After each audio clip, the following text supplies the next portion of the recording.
Actually, we conducted 3 parts to this study in terms of public service delivery. One is a public health, one is education, and one is a policing. So I'm going to be talking only about the policing as a public service delivery. Next slide. So the outline, next please. And yes, thank you.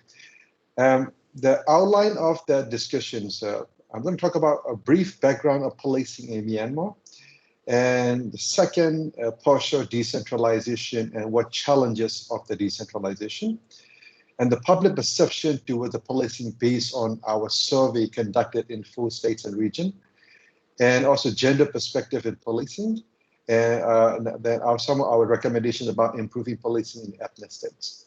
Next, please. Next.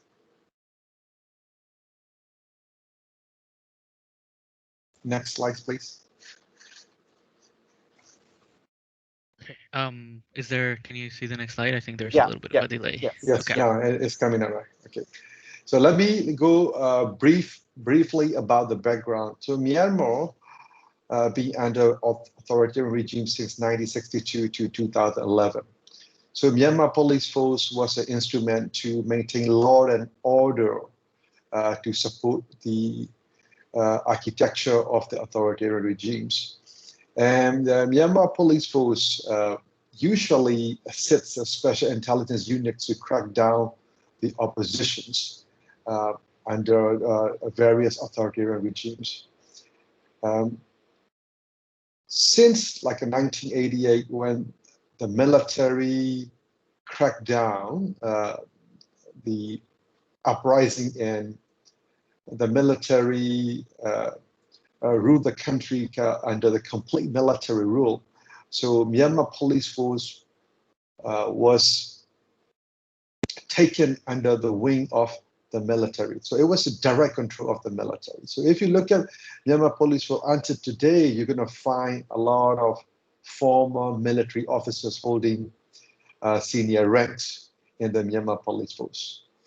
However, there was a transition in 2011 under the 2008 constitution. So that transition had a significant impact on the outlook of the Myanmar police force. So we're going to talk about how that transition impact and what kind of impact has been unfolded since 2011. Next slide, please.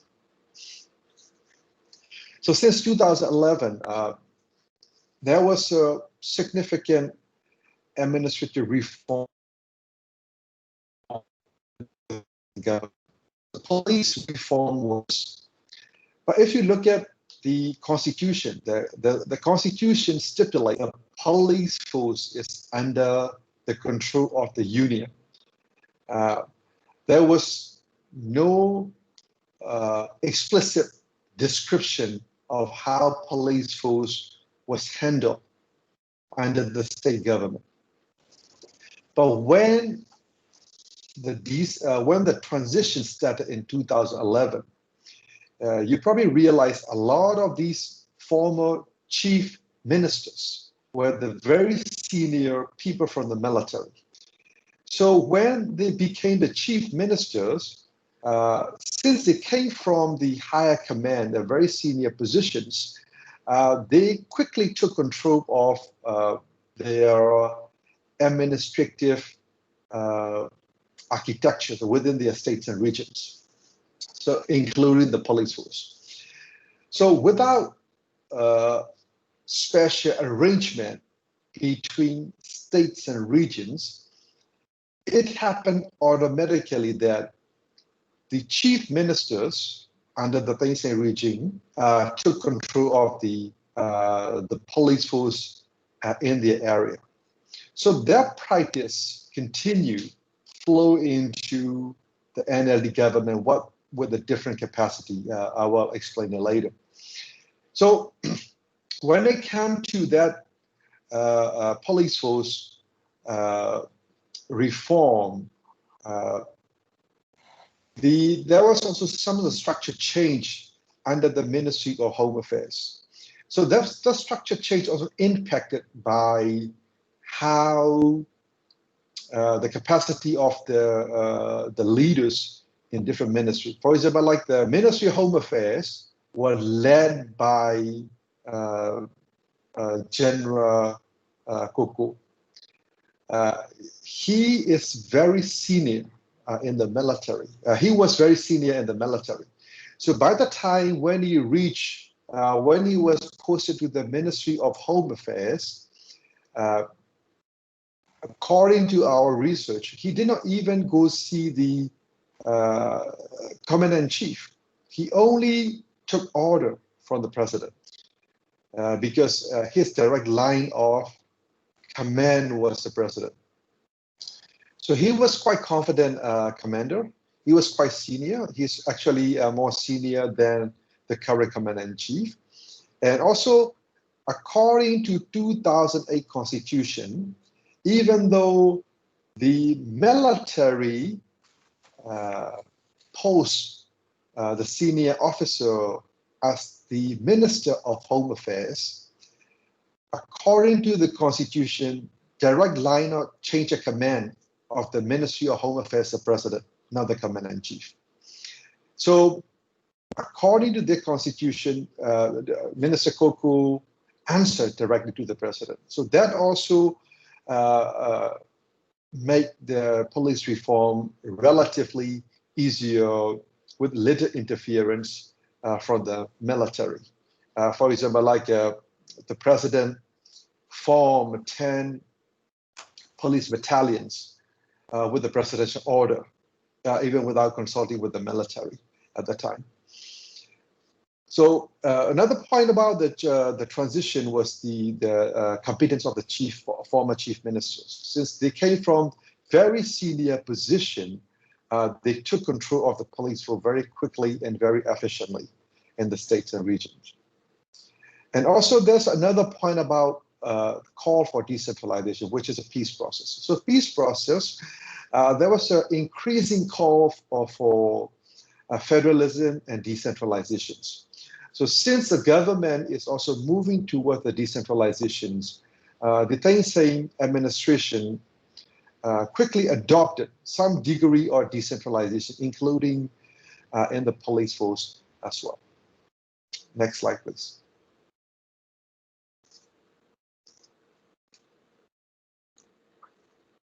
So there was a partial decentralizations under the Thein Sein administration. But there are some challenges, which is these decentralization, as I said, the police decentralization was not constitutionally defined. So if you look at the role of the state government was not properly defined or mentioned in the was actually under the schedule of the union government. And another issue is the personnel capacity of the chief minister is a key when it comes to policing. For example, like under the Thein Sein administration, the chief minister were very effective in controlling the police force. In contrast, and under the NLD government, that control was not uniform. Some chief minister, like Yangon chief minister, for example, he tend to be quite handy in controlling the police, but some other minister, chief minister, like for example, like the research we conducted, Kachin State, chief minister barely involved in the police work or barely gave instruction about the police work, even though they have a day-to-day meetings in regarding the security matters of the state. Another issue is the union controls the budget. Union control the budget in a way the budget is allocated based on the manpower, existing manpower, and the projected manpower in each state. So there was no operational budget, or it's only the very fixed budget. For example, like if you have how many police officers, what ranks, what infrastructure you have, then they calculated the budget based on it, not based on how police function, not based on the priorities of the police operation in the state. And also the union control the promotion. So firing and hiring is pretty much of the union level of the officer, especially senior level. The state level can still hire a junior level, but when it comes to the promotion of the officer, especially the gazette officer, that is under the command of the union level. So the union control the promotion and also the firing of the senior officers. And also the state government, they don't have a dedicated budget line for policing as well. So that is another challenge. And another challenge, the state government is too small and too incapable of making efficient control of the police force and also other matters as well. For example, like some of the state government ministry, they only had 5 people, and they tend to oversee like 14 departments. So that kind of incapabilities is difficult for the state government to take control of the police force and other functions of the state government. Next slide, please.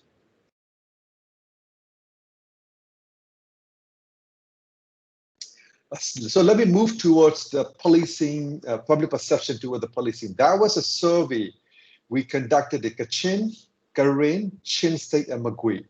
So that was not necessarily like a all area. So we choose 2 townships in each state and region. So we choose Kachin because at the time, Kachin was a conflict-affected area. The war fought furiously from 2011 up to 2018. But we conducted a survey. By the time we conducted a survey, it was in early 2019. The fightings very much reduced in Kachin at that time. And Kayin State was pretty much wrecked by civil war since the independence up to 2011. So we conducted the survey in 2019 to understand how ceasefire contribute the public perceptions towards the policing. So we choose Chin State to understand how poor infrastructure impact on the public perception of the policing.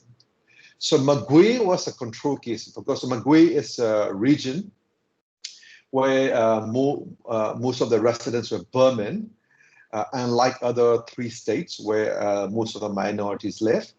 So we collect data in Magway as a control case to compare the data with other states. Altogether, we have about 2,700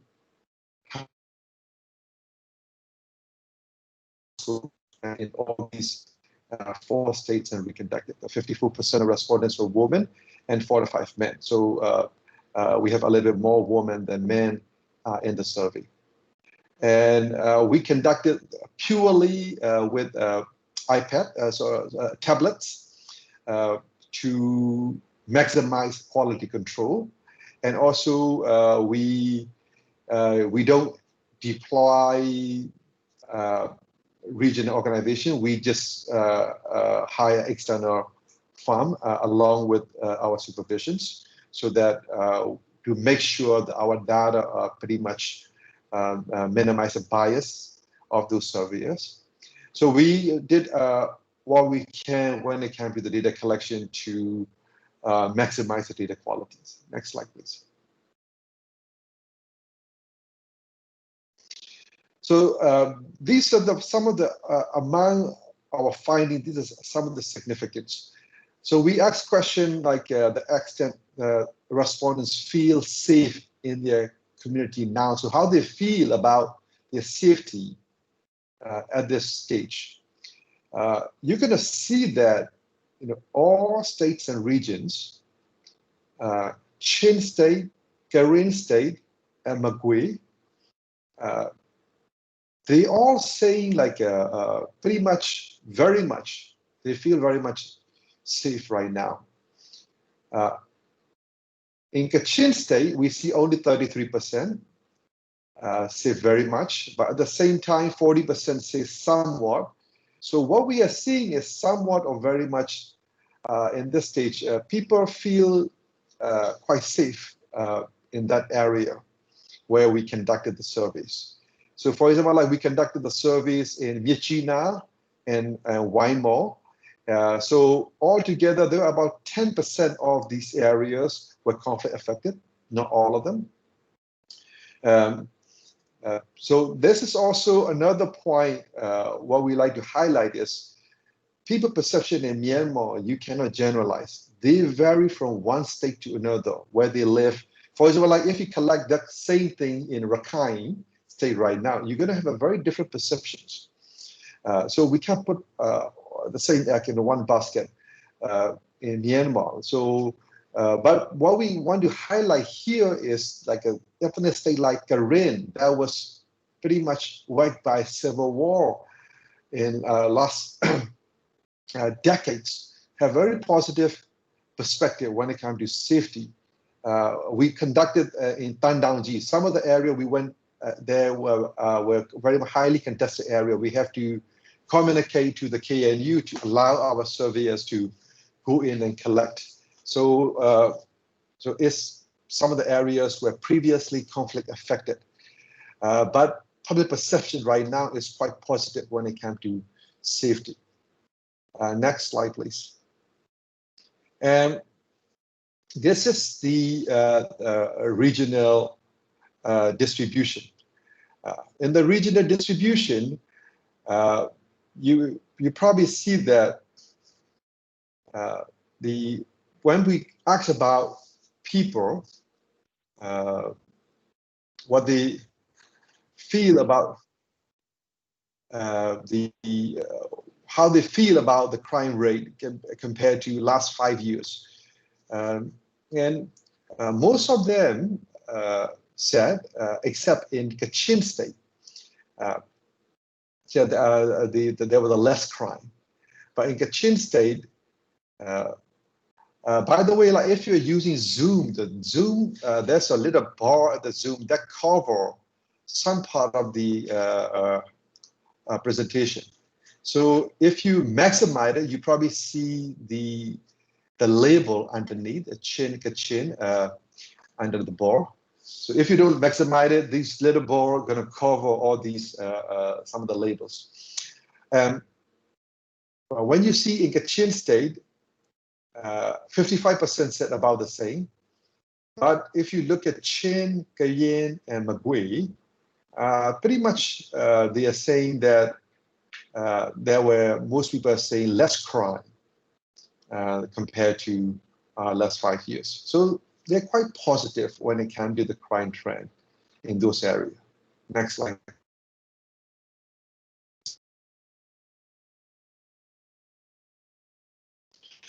So we try to see the differentiation between ethnicity, where a Burman or non-Burman, do they see the difference in the perceptions, the same for the same question? And we don't see that much difference.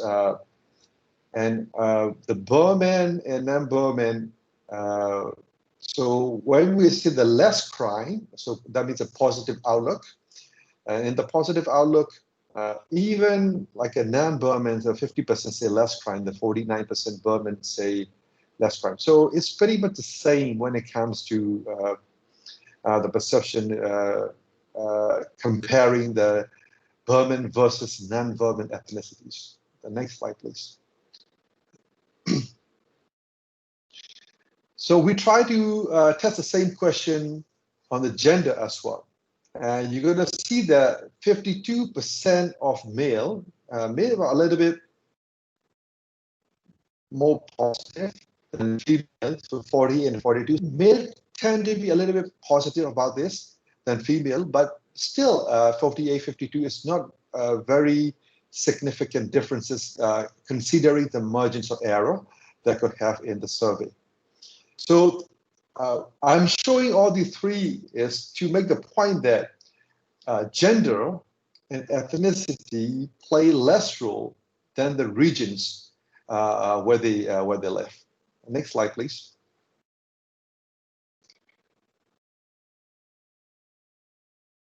And I have about only 7 minutes left, so I'm going to skip this slide. Can you skip it, please? Okay, so now the question is, on one side, you see that people are not very, even though people feel safe, but people are not happy with the police. That was a slide I wanted to show previously. People are not happy with the police. People have less confidence with the police. But why people feel safe? So when we ask question about what is the organization that is most responsible for security needs in the village or town, and we ask them military, police, or militia, or armed groups, or ethnic armed groups, and most people say other category. So when we ask them to specify, most of them specify as a village head or community leaders. So you see that 62%, 66%, 76%. So over 60% of the people overwhelmingly saying that these village heads or the community leaders are the most responsible for the security needs in the communities. So people feel safe, not because of the police, but because of their own community leaders for the communities. Next slide, please. So that is a question we try to identify a responsible body that resolve the issues related to property theft. So we ask a question like, who do you go to when you have a problem with the property theft? So you see that like the village head, township administration. So these are the people people usually go to. You see like 78%, 83%, 85, 89. So what they are showing is in Myanmar, we have a very high intensity of community policing. The people rely heavily on the community for their safety and security. Next slide, please. So this is very recently what happened. So when the government announced that a COVID-19 outbreak is emerging, and without government instructions, even in Yangon, some of the communities, they blocked their streets from to prevent other people from entering, so that they can prevent the infection. So that practice is very much uniform. If you go to the rural area in Myanmar, people are guarding their villages, and people don't let other strangers coming into the area. That resonate with our findings that in Myanmar, when it comes to security and policing, people rely heavily on their communities. Next slide, please.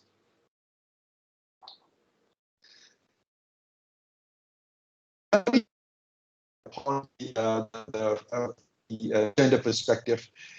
So when we conducted right before 2010, there was some thinking in the military and the police that they have to start recruiting more female into the units, and that thinking was supported by the police reform, and there was an overwhelming decision by the policymakers to bring more police officers to the unit. In 2014, we have 4%, and 2020, we have 10%, and objective is 20 to 25%.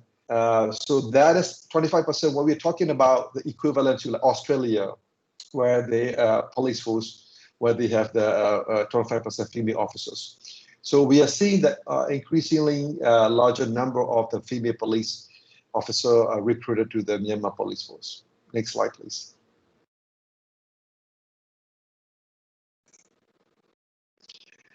So this is also in our assessment when we ask women how much women feel safe in the communities. You probably see that like in majority of people, except Kachin, said pretty much like Chin State 71%, Kayin State 67%, Magway 76%. So Burman State tend to say women feel more secure. than the ethnic state. But even in the ethnic states, the number is still high when it comes to the how women feel secure in these areas. The next slide, please.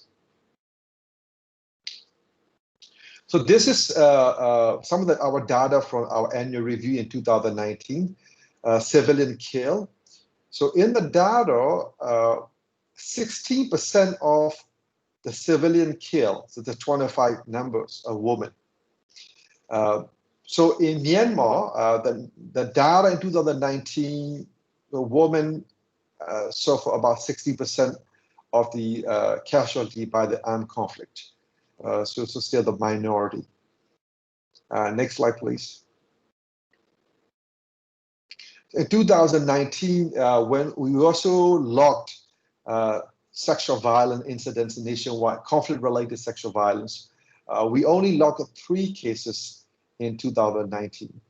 And by the way, in Myanmar, nowadays, this kind of sexual violence cases cannot be hid easily. When it happens, it comes out to the net. Very recently, there was a rape case in Kayin. Initially, the military said they investigated, but the soldiers denied it. But that case was widely reported, and later the military said, okay, they found the evidence that the semen they found on the woman body and the semen of the soldiers are the same, and so the military confessed that those soldiers committed the rape. So nowadays, that kind of cases can be easily traced in Myanmar. So we logged 3 cases in 2019. So we're going to continue to report about these sexual violence cases in 2020 as well. But the number is not that high. So 2019, we saw 3. Okay, next slide, please. So this is the knowledge about women being harassed sexually, assaulted, raped in the community by states. And when you say yes, the number is still quite low. So the majority are saying no. So in this survey, people haven't heard or experienced sexually assaulted or raped in the community. So 95% in Chin, 97% in Kachin, 95 in Kayin, and 92 in Magway, and total is 95. So it's a high, very, very high number of people saying that the kind of rape or sexual assault cases are not quite rare in the communities. Next slide, please. However, the women feel like they don't have a say for security in the communities. So overwhelming, even in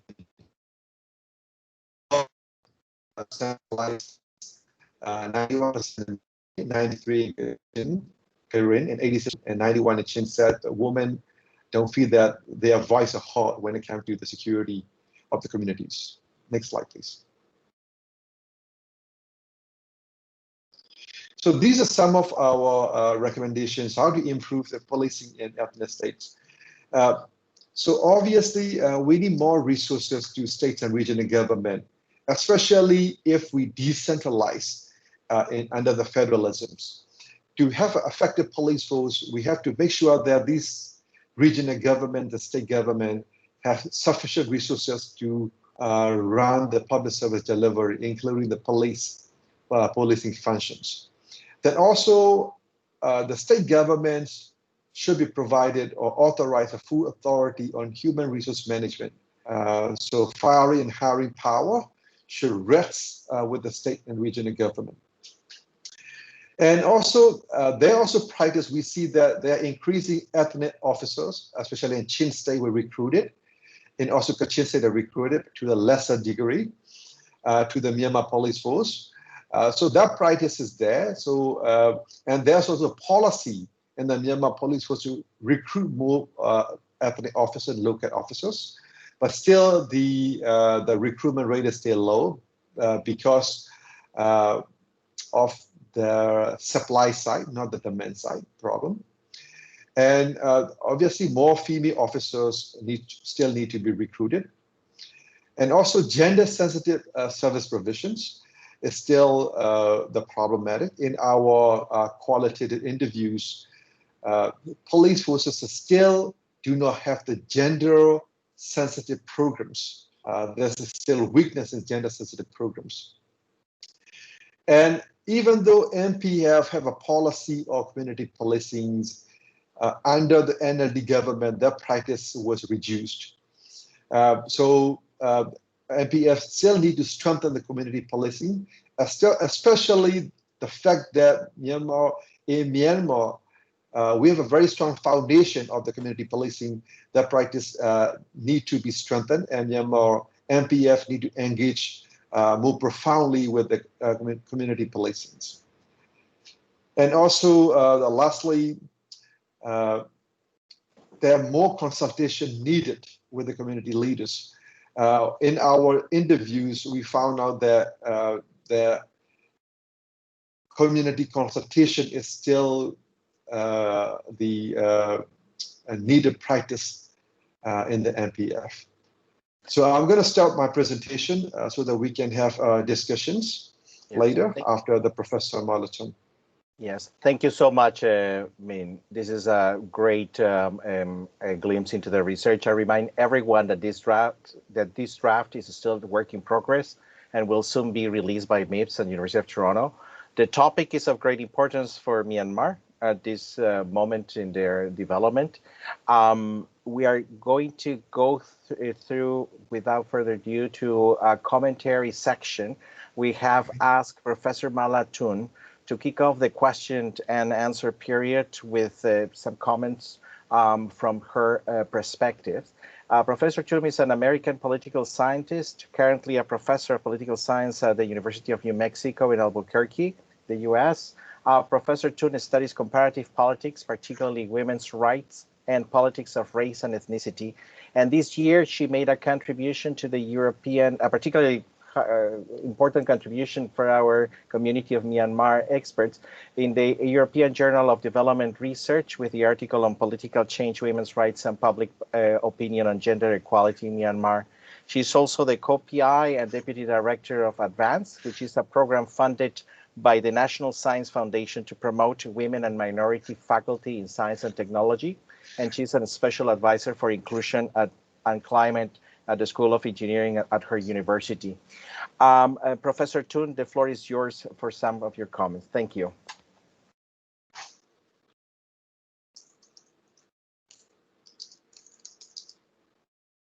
I think Professor Htun is muted.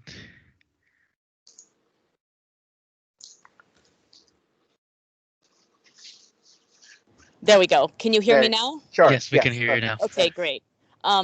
So thank you so much for inviting me to make comments. It's really a pleasure to be here, and I'm thrilled to see an international conversation based on a rigorous research project in Myanmar, Burma.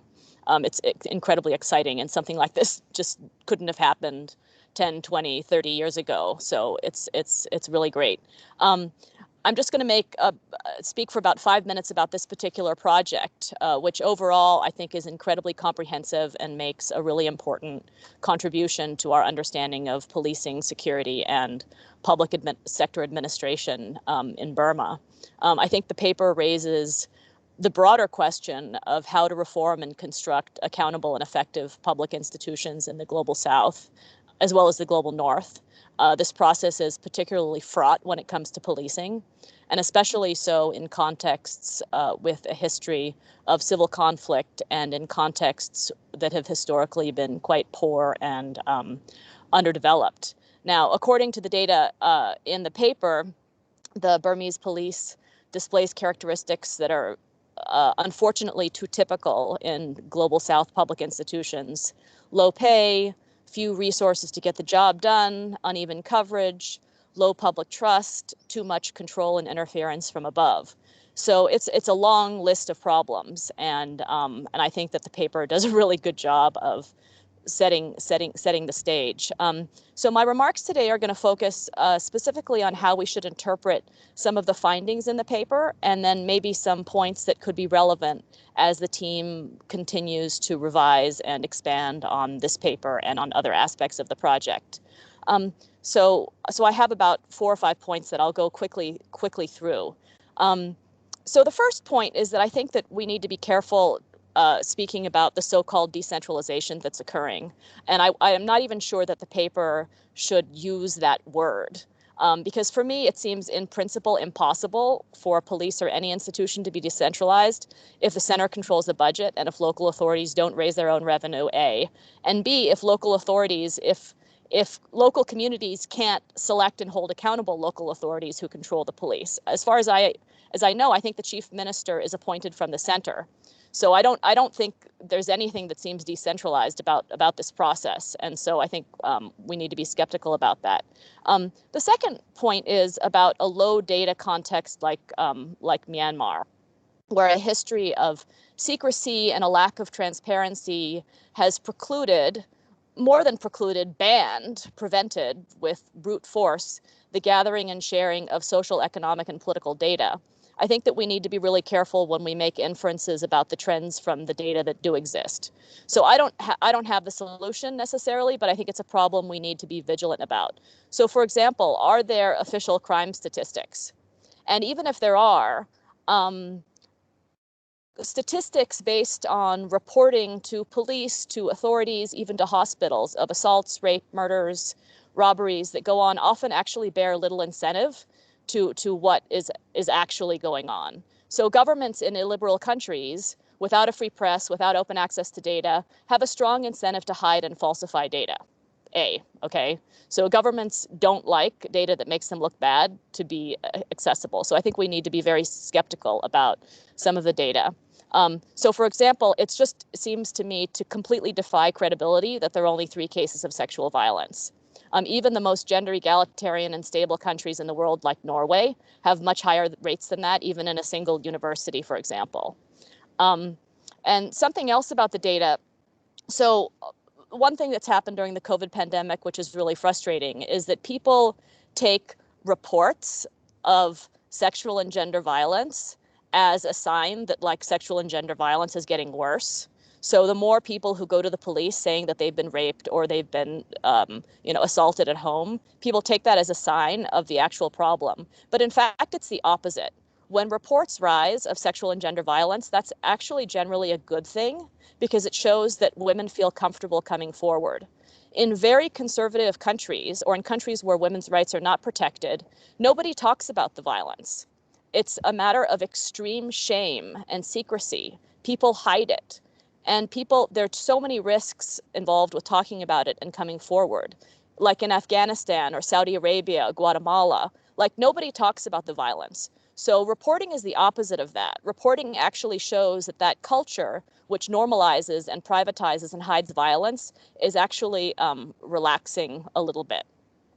So my third point is that we need to also be a little bit cautious. And again, I don't have a solution for this. I just think it's something that the paper should be explicit about.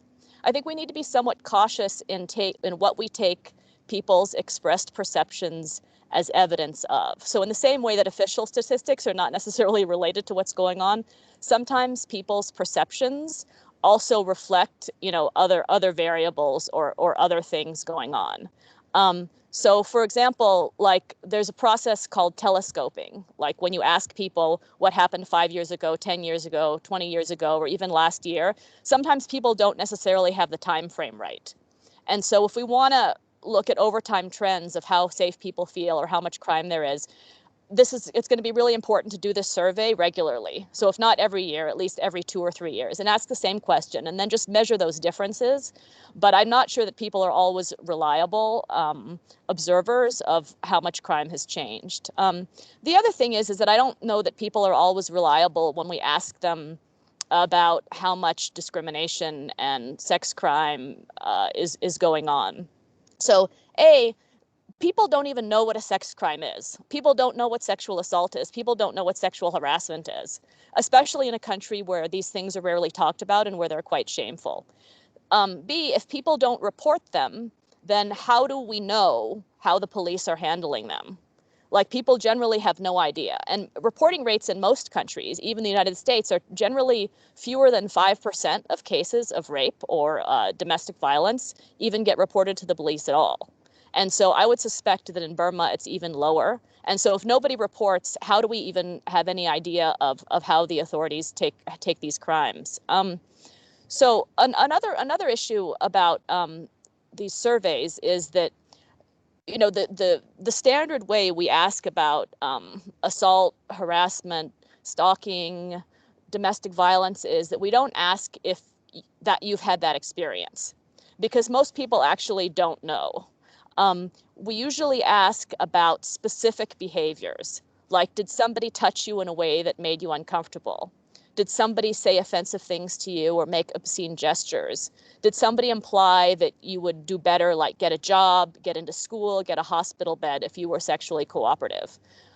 So we usually ask about specific behaviors, which makes it harder because the survey then becomes a lot longer. But generally, we see really different results if we ask about specific behaviors versus asking somebody if they've been a victim of a crime, especially if that crime is stigmatized and something that people want to hide. And so I guess it's really important to underscore how sensitive these issues are and how shameful they are and how much people want to hide them.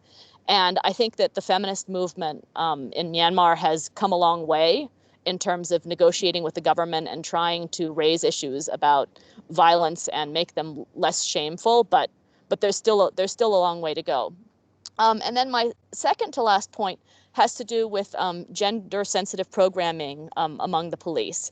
And I think that, you know, the trends presented in the paper, that there is a rise in the share of police officers who are women, is important. But I think we also need to bear in mind that just appointing more women to the police won't solve the issue of gender sensitive programming. Meaning, the big problem with the police in many places is that they just don't take cases of domestic violence, sexual assault seriously. Like, they just tell women who come to report to go home to their husbands, or sometimes, you know, oh, go and have sex with your husband and then everything is going to be better. Like, they just tend to kind of normalize and trivialize. And so this leads to a process that we call the re-victimization of women who actually go to security services. And so that constitutes a major disincentive. So I think that, you know, the studies that we've done, or the data that we looked at, we didn't do the surveys ourselves, show that often in Burma, women are just as conservative as men.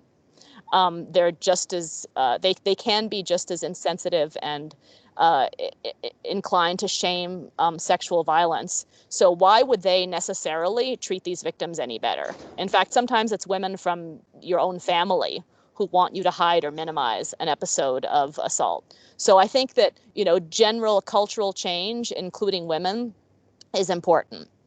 So just one more final comment about the paper. It does seem something, a tension, and a lot of these comments are about the paper, not necessarily about the presentation, because of limits of time, not everything that was in the paper went into the presentation.